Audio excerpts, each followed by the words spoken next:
اعوذ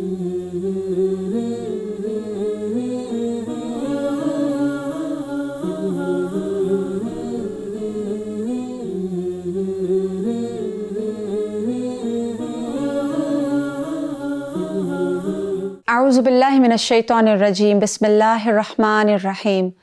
رب اشرح لی صدری ویسر لی امری واحلل عقدۃ من لسانی یفقہوا قولی ربی زدنی علما۔ السلام علیکم ورحمۃ اللہ وبرکاتہ۔ لقد کان لکم فی رسول اللہ اسوۃ حسنہ لمن کان یرجو اللہ والیوم الآخر وذکر اللہ کثیرا۔ ناظرین، eternal lessons dealings of the prophet صلی اللہ علیہ وآلہ وسلم کی آج کی ایپیسوڈ کے ساتھ میں رابعہ کلیم آپ کی خدمت میں حاضر ہوں۔ ناظرین، ہمارے دین میں بڑی اہمیت ہے آپسی تعلقات کی، اور خاص طور پر دو لوگوں میں اگر جھگڑا ہو جائے تو ان میں صلح کرا دینا نفلی عبادات سے بھی بڑھ کر جانا گیا۔ اور نبی کریم صلی اللہ علیہ وآلہ وسلم کی حیات طیبہ میں ہمیں بے شمار مواقع ایسے ملتے ہیں جہاں آپ نے لوگوں کے درمیان صلح کروائی اور بہترین طریقے سے کروائی، اور اس طرح صلح کروائی کہ فریقین اس فیصلے پر راضی ہو گئے۔ ہمارے ساتھ موجود ہیں ڈاکٹر فریحہ میلہ۔ السلام علیکم ورحمۃ اللہ۔ وعلیکم السلام ورحمۃ اللہ وبرکاتہ۔ اور آج ہم ان سے جانیں گے حیات طیبہ صلی اللہ علیہ وآلہ وسلم میں ہمیں کہاں کہاں ایسے مواقع ملتے ہیں جہاں سے ہم یہ سیکھ سکتے ہیں کہ لوگوں میں معاملات کی درستگی کیسے کروائی جا سکتی ہے۔ الحمدللہ، آج مزید ایک اور جہت ہے رسول اللہ صلی اللہ علیہ وسلم کے معاملات کی، اور جب ان کو میں نے دیکھا اور پڑھ رہی تھی تو میرے ذہن میں یہ خیال آیا کہ ہم پہلے اگر اپنی بات تھوڑی سی کر لیں کہ لوگوں کے آپس کے جھگڑوں میں ہمارے کیا معاملات ہوتے ہیں۔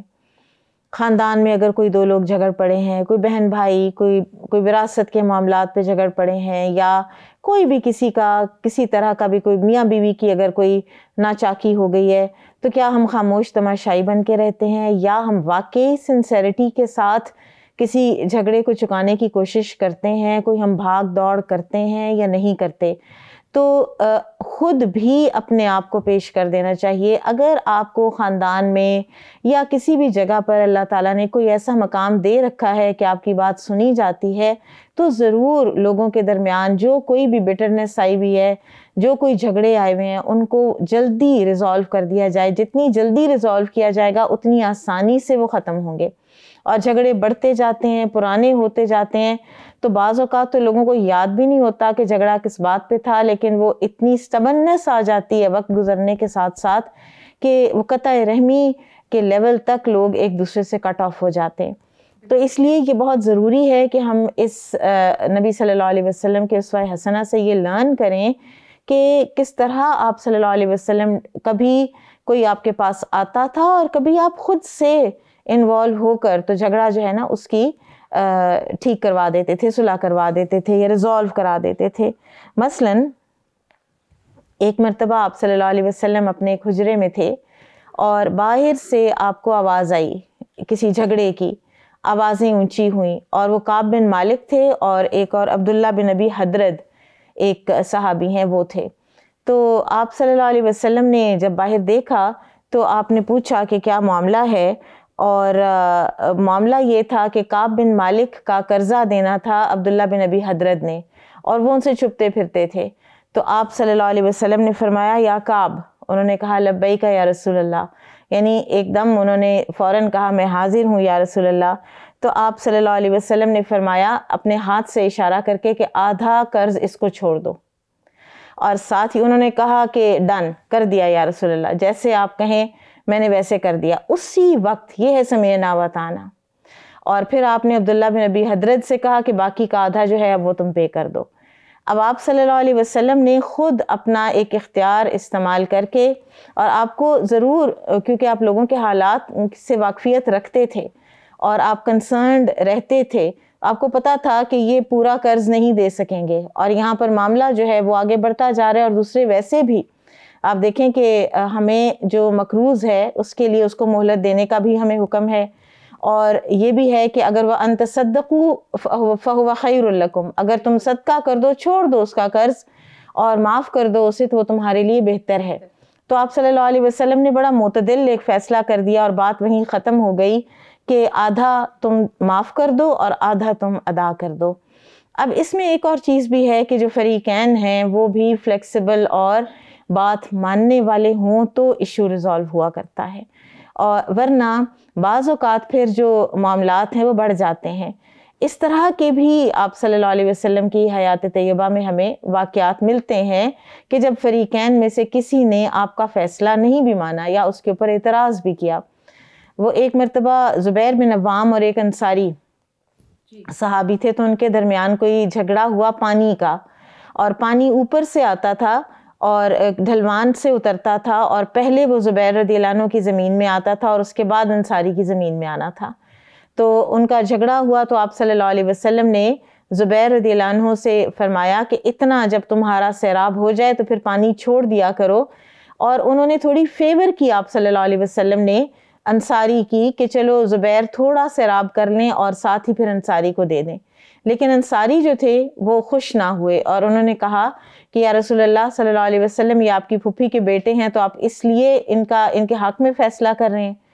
تو پھر آپ صلی اللہ علیہ وسلم نے زبیر رضی اللہ عنہ سے کہا کہ جتنا تمہارا لیگل حق بنتا ہے، ایک چیز ہوتی ہے عدل، ایک ہوتا ہے احسان. آپ صلی اللہ علیہ وسلم نے احسان کے لیول کا انصاری کے ساتھ فیصلہ کیا، لیکن جب انہوں نے اعتراض کیا تو آپ صلی اللہ علیہ وسلم نے اس کو عدل پر لے آئے، اور آپ نے فرمایا زبیر رضی اللہ عنہ سے کہ جب تک تمہارا اپنا حق پورا نہیں ہو جاتا لیگل جتنا ہے تو اس وقت تک ان کی زمین میں پانی مت چھوڑنا. تو یعنی کچھ بعض اوقات سرزنش کے لیے بھی اور سکھانے کے لیے بھی کہ اصل لیگل جو چیز ہے وہ تو یہ ہے. تو آپ صلی اللہ علیہ وسلم کا جو اعتدال ہے نا جھگڑوں کے چکانے میں، وہ بہت کچھ ہمیں سکھاتا ہے. اور اس کے لیے ججز کو، اور اسی طرح جو فار ایگزامپل پنچایت ہوتی ہے اس میں سوچنے کی ضرورت ہوتی ہے کہ کہاں عدل کرنا ہے، کہاں احسان کرنا ہے. یہاں میں ایک بات ایڈ کرنا چاہوں گی. آپ نے جیسے شروع میں کہا کہ ہمارے دو رویے ہوتے ہیں کہ یا ہم خاموش تماشائی بن جاتے ہیں یا ہم ان کو سارٹ آؤٹ کرانا شروع کرتے ہیں. تو مجھے ایسے لگ رہا تھا کہ ایک اور طریقہ بھی اور ایک اور رویہ بھی ہمارے معاشرے میں پایا جاتا ہے جو مجھے لگتا ہے بہت عام ہو گیا ہے، اور وہ ہے فیملی گوسپنگ. پھر ہم اس پہ گوسپنگ کرتے ہیں، تجسس کرتے ہیں اور جاننے کی کوشش کرتے ہیں، پھر اس کے بعد آگے بگڑتا ہے بالکل، اور پھر اس کے آگے پروسیڈ کر کے خیر خواہی سے اس کی اصلاح نہیں کرتے، تو اس سے جیسے آپ نے کہا کہ معاملہ اور بگڑ جاتا ہے. بالکل. ایک مرتبہ آپ صلی اللہ علیہ وسلم نے اسی طرح کوئی دو جھگڑنے والے جو ہیں ان کو سنا، اور ایک جو ہے نا وہ دوسرے سے ذرا کہہ رہا تھا کہ ذرا مجھے معاف کر دو، یا کوئی ذرا تھوڑی سی نرمی کی وہ منت کر رہا تھا. تو اس نے کہا کہ نہیں میں نہیں نرمی کروں گا. تو ادھر سے آپ صلی اللہ علیہ وسلم نے فرمایا کہ یہ کون ہے کہ جو اللہ کی قسم کھا کے یہ کہہ رہا ہے کہ وہ نیکی کا کام نہیں کرے گا. اتنی سی بات پر ان صحابی نے کہا یا رسول اللہ صلی اللہ علیہ وسلم میں نے کر دیا معاف، جو یہ کہتا ہے میں نے ویسے ہی کر دیا. اور صحابہ بھی کتنے اچھے تھے نا، فوراً مڑ جاتے تھے، فوراً اپنی غلطی کو احساس کر کے اور اپنی اصلاح کر لیتے تھے، کیونکہ وہ آخرت چاہنے والے لوگ تھے. بالکل. اچھا اس میں یہ بہت اچھا آپ نے کہا کہ وہ آخرت چاہنے والے لوگ تھے، اس لیے کہ بہت سے ایسے بھی معاملات آئے ہیں. مثلاً دو بھائی آئے تھے اور ان کی آپس میں وراثت کا جھگڑا تھا. تو جب آپ صلی اللہ علیہ وسلم نے یہ فرمایا کہ تم لوگوں میں سے جس کسی نے بھی ناحق کچھ ہتھیایا دوسرے کا تو وہ یاد رکھے کہ اس کے لیے پھر آگ ہے، جہنم کی آگ ہے. تو وہ دونوں رو پڑے اور دونوں نے کہا کہ ہم نہیں لیتے، پوری چیز دوسرا لے لے. آپ صلی اللہ علیہ وسلم جب کوئی چیز انذار کے طور پر کوئی بات کہتے تھے تو اس کا بھی ہمیں ضرور اس کو دیکھنا چاہیے کہ وہ کیا مواقع ہیں. یہ وہ مواقع ہیں کہ جہاں پر دوسرا انسان دھوکہ دہی کر سکتا ہے، اس کے پاس دھوکہ دینے کا چانس موجود ہے. آپ صلی اللہ علیہ وسلم نے فرمایا تھا، حدیث کا مفہوم ہے کہ میں تمہاری طرح کا ایک بشر ہی ہوں، اور کئی دفعہ تم لوگوں میں سے کوئی گفتگو میں مجھے کنونس کر لیتا ہے کہ حق اس کا ہے، اور میں ہو سکتا ہے کہ میں اس کے مطابق میں فیصلہ کر دوں. لیکن اگر کسی نے ایک پیلو کی شاخ کے برابر بھی کسی کی کوئی چیز ہتھیائی تو وہ اس کے لیے جہنم کا ایندھن بنے گی. کسی نے، یہ مفہوم ہے حدیث کا. اسی طرح کسی نے اگر کسی کی ایک بالش پر زمین بھی ہتھیائی تو وہ 7 زمینوں کے اندر دھنسایا جائے گا قیامت کے دن. فیصلہ کرنے والوں کے لیے کتنے بڑے بڑے ریوارڈز ہیں نا، جو عدل کرنے والا قاضی یا جج ہے اس کے لیے قاضی 3 طرح کے جی بالکل. تو وہ جو عدل کرنے والا اور جو ڈرنے والا عدل کرنے سمجھ کے پورے کیس کو، اس کے لیے کتنا اجر ہے اللہ کے ہاں، پورے کیس کو دیکھ کے پھر فیصلہ کرنے والا۔ پھر بعض اوقات ایسا بھی ہوا ہے کہ آپ صلی اللہ علیہ وسلم نے ایک قتل کا کوئی آپ کے پاس مقدمہ آیا، تو جو مقتول کے ورثاء تھے ان کے پاس گواہ کوئی نہیں تھا اور ان کو شک تھا یہود پر، تو آپ صلی اللہ علیہ وسلم نے فرمایا کہ تم لوگ قسم دے دو، تو یعنی یہود سے قسم لے لو، تو انہوں نے کہا کہ وہ تو قسم کھا جائیں گے، اور اب وہ ایک بالکل ڈیڈ لاک بن گیا، اور وہ جو مقتول کے ورثاء تھے ظاہر ہے وہ بہت ڈسٹریس تھے اور وہ حق پر تھے، تو آپ صلی اللہ علیہ وسلم نے پھر اپنے پاس سے دیت ادا کر دی، یعنی معاملے کو اس طرح سے ختم کیا، کیونکہ ان کو تو ظاہر ہے کہ اگر کچھ بھی نہ ملے، ایک انسان جس کا بھائی یا کوئی بھی ان کا بھائی تھا، ان صحابی کا جو ناحق قتل ہوا اور یہود کے ہاتھوں ہی ہوا، لیکن اب اس کا کوئی بات بن نہیں رہی تھی، تو آپ صلی اللہ علیہ وسلم نے ان کی جو حق ہے وہ اس طرح سے دیا کہ اپنے پاس سے دے دیا۔ آپ دیکھیں کہ جو جھگڑوں کا فیصلہ کرواتے ہیں ان کو اس بات کا خیال رکھنا چاہیے، اور یہ بہت نیکی کے کام ہے اصل میں، جب تک یہ پتہ نہیں چلے گا نا کہ یہ کتنا بڑا کام ہے، آپس میں لوگوں کے صلح کرا دینا، ایشوز ریزالو کروا دینا، بھاگ دوڑ کرنا،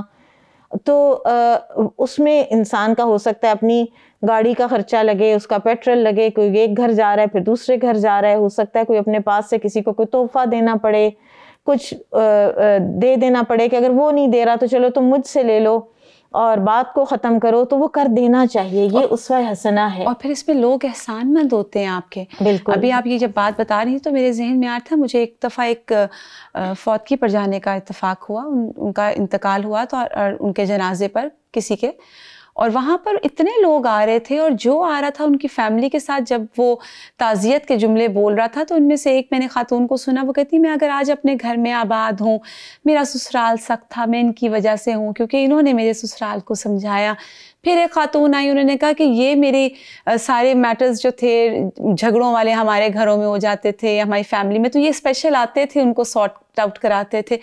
3-4 لوگ آئے اور انہوں نے ایک ہی یہ بات گواہی دی، تو یہ کتنی اچھی گواہیاں ہیں اگر بعد میں ہمارے لیے ایسی محفوظ کی جائیں۔ لحاظ سے یہ حسنات ہیں جو اپنے ساتھ لے کر جا رہے ہیں، تھوڑی سی اس دنیاوی زندگی میں ایک ایفرٹ کر لینا، اور اس سے پتہ چلتا ہے نا کہ اسلام سیلف سینٹرڈ دین نہیں ہے، صرف اپنے آپ میں رہنے والا دین نہیں ہے۔ پھر ایک اور چیز جو خاص طور پر جو عدالتوں کے لیے اور بہت ہی اہم ہے، وہ یہ ہے کہ نبی صلی اللہ علیہ وسلم نے فرمایا، یا حکمرانوں کے لیے کہہ لیں کہ جن کے ہاتھ میں کوئی ایسا یا کانسٹیٹیوشنل ان کے پاس کوئی حق ہوتا ہے کہ وہ معاف کروا سکتے ہیں یا معاف کر سکتے ہیں، پارڈن دے سکتے ہیں، تو آپ صلی اللہ علیہ وسلم نے فرمایا کہ اگر کسی کے اوپر حد نافذ ہوتی ہو اور کسی کی سفارش اس حد کے نفاذ میں حائل ہو گئی، تو قیامت کے دن تو اللہ تعالیٰ اس کے ساتھ ناراض رہے گا، اللہ تعالیٰ اس کے ساتھ غصے میں رہے گا یہاں تک کہ وہ دنیا سے چلا جائے، کیونکہ حدود تو اللہ نے قائم کی ہیں، ناجائز اتنی بڑی سفارش کہ آپ سوچئے کہ پھر آپ نے، مجھے اس سے ایک واقعہ یاد آ گیا، وہ بہت مشہور ہوا پچھلے کچھ مہینوں کا یہ واقعہ ہے کہ ایک لڑکا محمد بن مرسل، شاید آپ نے سنا ہو، سعودی عربیہ میں، تو ینگ لڑکا تھا، ٹین ایجر، اور بچے جیسے آپس میں کوئی کسی مجلس میں ہوتے ہیں، تو ایک کزن جو ہے وہ اس کے ہاتھوں قتل ہو گیا، کوئی لڑائی ہوئی اور وہ قتل ہو گیا۔ پھر اس کے جو گھر والے تھے انہوں نے معافیاں مانگیں، تو لڑکے کے پیرنٹس نے معاف نہیں کیا۔ پھر بات قاضی تک گئی، قاضی نے بھی بہت سفارش کی کہ پیرنٹس کو کہ آپ بچہ ہے اس کو معاف کر دیں، انہوں نے کہا کسی صورت معاف نہیں کرنا۔ پھر کنگ تک بات گئی، پھر کنگ نے بھی سفارش کی، پھر انہوں نے کہا ہم نے معاف نہیں کرنا، اور پھر اس کے بعد وہ جو لڑکا تھا محمد بن مرسل، اس کو پھر قصاص میں قتل کیا گیا۔ تو یہ اس طرح کا جو نفاذ ہے حدود کا، یہ جرائم کو کم کرتا ہے، یہ بہت بڑا ڈیٹرنٹ ہے۔ تو کسی نے سفارش صرف یہ کی کہ اگر آپ معاف کرتے، اور وہ بھی گھر والوں کو کی نا، کہ گھر والوں کو کی، کیونکہ حق ہی ان کا تھا، حق ہی ان کا تھا۔ تو یہ ایک بہت اہم بات ہے، اور اس سے نا جرائم کم ہوتے ہیں۔ جی جی بالکل، جہاں حدود نافذ ہوتی ہیں وہاں پر جرائم کم ہوتے ہیں۔ پھر اسی طرح سے کچھ فیصلے آپ صلی اللہ علیہ وسلم بڑے دل گداز بھی کیا کرتے تھے، مثلاً صلح حدیبیہ سے جب آپ صلی اللہ علیہ وسلم تشریف لا رہے تھے واپس، تو حمزہ رضی اللہ عنہ کی بیٹی چچا چچا کہتی ہوئی وہ بھاگتی ہوئی آئیں آپ صلی اللہ علیہ وسلم کے پاس کہ مجھے لے جائیے ساتھ, مجھے یہاں نہ چھوڑ کے جائیے. تو آپ صلی اللہ علیہ وسلم کے پاس اس وقت علی رضی اللہ عنہ تھے, زید بن حارثہ تھے اور جعفر رضی اللہ عنہ تھے, اور تینوں کلیم کرنے لگے. علی رضی اللہ عنہ نے کہا میرے چچا کی بیٹی ہے, اور زید بن حارثہ نے کیونکہ ان کی اخوت کرائی تھی, مواخات کرائی تھی آپ صلی اللہ علیہ وسلم نے, تو یہ میری بھی بیٹی ہے, میں رکھوں گا. جعفر رضی اللہ عنہ نے کہا کہ یہ میری بھی بیٹی ہے, میرے چچا کی بیٹی ہے, اور اس کی خالہ میرے گھر میں ہے. یعنی جعفر رضی اللہ عنہ کی جو بیوی تھی نا اسماء بنت امیس, وہ خالہ تھیں اس بچی کی. تو آپ صلی اللہ علیہ وسلم نے باقی دونوں کو تسلی دی کہ علی ہمارے بھائی ہیں اور زید ہمارے مولا ہیں, یعنی ہمارے دوست بھی ہیں, ہمارے بھائی بھی ہیں, اور لیکن بیٹی جعفر کو دی کہ ان کے جو گھر میں بچی کی خالہ ہے, الخالۃ بمنزلۃ الام, یہ آپ صلی اللہ علیہ وسلم نے اس وقت فرمایا ہے. کتنی حکمت اور خالہ ماں کی جگہ پر ہے. اور بہت ہی خوبصورت واقعہ, بہت بالکل اس میں صلہ رحمی کا ایک اور لیول آپ کو ملتا ہے. اس میں مجھے ایک واقعہ اور ایڈ میں اگر کرنا چاہوں تو مجھے میرے دل کے بہت قریب ہے, مجھے بہت ہی پیارا لگتا ہے کہ جب حنین سے واپسی پر آپ صلی اللہ علیہ وآلہ وسلم نے غنائم تقسیم کیے ہیں, اور وہ تقسیم جب کیے تو تھوڑا سا انصار کے دل میں آیا, اور وہاں پر جب آپ صلی اللہ علیہ وسلم نے یہ الفاظ ادا کیے ہیں کہ کیا تم یہ نہیں چاہتے کہ لوگ دنیا لے جائیں اور تم اللہ کے رسول صلی اللہ علیہ وآلہ وسلم کو لے جاؤ, بکریاں لے جائیں اور تم اللہ کا رسول لے جاؤ, اور سب رونے لگ گئے. بالکل, میں سوچتی ہوں کیا الفاظ کا انتخاب, اور کیا آپ صلی اللہ علیہ وآلہ وسلم نے ان سے بات کی کہ اس کے بعد تو کوئی بات رہ ہی نہیں جاتی, کوئی گلہ رہ ہی نہیں جاتا. اور مجھے ہمیشہ ان الفاظ کی برکات مدینہ میں محسوس ہوتی ہیں کہ رسول اللہ صلی اللہ علیہ وآلہ وسلم کو اگر اللہ نے مکہ سے جب وہ ہجرت کی ہے اور مدینہ آئے ہیں, تو اس کے بعد مدینہ کو مدینہ تو بنایا ہی آپ صلی اللہ علیہ وآلہ وسلم کی ذات نے تھا. بالکل. اور ایک آخری جو ایسپیکٹ ہے وہ یہ ہے کہ آپ صلی اللہ علیہ وسلم کے اپنے گھرانے میں 9 بیویاں تھیں ایک وقت پر. جی بالکل. اور ان کے درمیان میں ایک بڑا ہی میں کہوں گی کہ بہنوں والا سلوک تھا. ہم کبھی یہ نہیں کہہ سکتے کہ وہ کوئی روایتی کو وائفز تھیں, لیکن پھر بھی کبھی نہ کبھی چند گنتی کے واقعات جو ہیں وہ موجود ہیں کہ جس میں آپس میں کوئی رنجش ہوئی ہے یا کوئی آپس میں بات چیت ہوئی ہے. آپ صلی اللہ علیہ وسلم ان جھگڑوں میں نہیں پڑے. بالکل. آپ صلی اللہ علیہ وسلم نے وہ ان کو خود ریزالو کرنے کو کہا ہے. مثلا زینب رضی اللہ عنہ اور عائشہ رضی اللہ عنہ کا جو ایک واقعہ ہے, وہ امہات المومنین کو یہ تھا کہ انصار جب ہدیہ بھیجتے ہیں تو عائشہ رضی اللہ عنہ کے دن کی باری کے دن کا انتظار کیوں کرتے ہیں, انہوں نے تو ہدیہ بھیجنا ہے, جہاں بھی بھیج دیں, تو انہوں نے تو آپ صلی اللہ علیہ وسلم کو بھیجنا ہے نا. تو اس پر وہ بات جو ہے وہ بڑھتی پہلے سفارش ہوئی, پھر زینب رضی اللہ عنہ خود تشریف لائیں اور آپ صلی اللہ علیہ وسلم کے سامنے ہی سیدہ عائشہ کے سامنے انہوں نے کہا کہ آپ کیوں نہیں انصار کو یہ کہتے, یا جو جس طرح سے بھی انہوں نے کہا کہ ہمارے بھی ہاں تحفے آنے چاہیے. تحفے آتے تھے تو آپ صلی اللہ علیہ وسلم ان تحفوں کو بڑے انصاف سے تقسیم کرتے تھے. بس بات یہ تھی کہ عائشہ کے گھر آتے ہیں تو ہمارے گھر بھی آئیں, وہ ایک ہیومن نیچر ہے, انسان کو ایک نیچرل آ جاتا ہے. جی. تو آپ عائشہ رضی اللہ عنہ فرماتی ہیں کہ آپ صلی اللہ علیہ وسلم خاموش رہے, اور آپ کہتی ہیں میں ایسے آپ صلی اللہ علیہ وسلم کی طرف بار بار دیکھتی تھی کہ پھر ایونچولی اینڈ میں آپ نے مجھے آنکھوں سے اشارہ کیا کہ تم خود جواب دے لو. تو میں نے جواب دیا, اور میں نے بڑے مدلل جواب دیا, اور انہوں نے یہ اب ان کا ادب دیکھیں کہ انہوں نے نہیں بتایا کہ میں نے کیا جواب دیا. اور رسول اللہ صلی اللہ علیہ وسلم مسکرائے اور فرمائے ابو بکر کی بیٹی ہے. اور اس کے بارے میں کہتے ہیں کہ اس کا معنی یہ ہے کہ انہوں نے جو بھی جواب دیا اس میں نہ کوئی انسلٹ تھی, نہ کوئی تحقیر تھی, بلکہ انہوں نے دلائل دیے کہ میرے گھر تحفے کیوں آتے ہیں, ہدایہ میرے گھر ہی کیوں آتے ہیں. تو آپ صلی اللہ علیہ وسلم جیسے صفیہ رضی اللہ عنہ رو رہی تھیں کہ حفصہ نے مجھے کہا ہے کہ تم یہودی کی بیٹی ہو, تو آپ نے ان کو تسلی دے دی, ادھر سیدہ حفصہ کو کچھ نہیں کہا. جی بالکل. اور وہ جو حضرت عائشہ کا واقعہ آتا ہے نا, جب یہود آئے تھے, ہم نے دو چار ایپیسوڈز پہلے بھی اس کو ذکر کیا ہے کہ جب یہود آئے تھے اور یہود نے آ کے آپ صلی اللہ علیہ وسلم پر ایسے بولا, اور آپ صلی اللہ علیہ وسلم نے اپنے گھر کو ٹھیک کیا, بالکل حضرت عائشہ کی اصلاح کی, اور ان کو کچھ نہیں کہا, ان کو چھوڑ دیا. بالکل بالکل.